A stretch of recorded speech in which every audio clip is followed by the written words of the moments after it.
चौधरी मोहम्मद अहमद शाहीन की काविशों की ज़ाती काविशों से यूसी वारों के गांव हंज में नादरा मोबाइल टीम की आमद 100 से ज़ायद मर्द ख़वातीन की शनाख्ती कार्ड के कवायद जमा किए गए।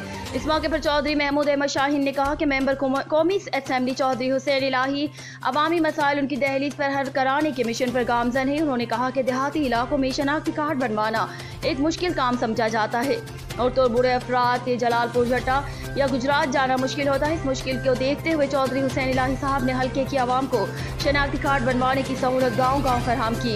इस सिलसिले में उनके मामले खुसूसी मिर्जा शम्स बेग भरपूर वर्क कर रहे हैं। नादरा मोबाइल टीम को गाँव-गाँव ले जाकर आवाम के कौमी शनाख्ती कार्ड बनवा रहे हैं और आवाम के साथ हर मुमकिन ताउन कर रहे हैं। Report doctor Javed Iqbal Mirza Tanda.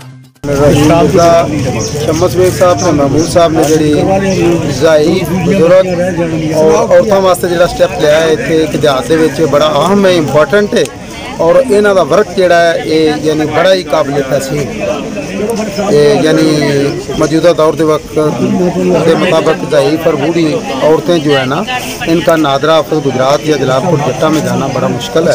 इसलिए इनकी काविशों से ये यहाँ पर गाड़ी आई है, लोगों को फ़ायदा हो रहा है और बड़े आसान तरीके से लोग अपने अपने यानी शनाख्ती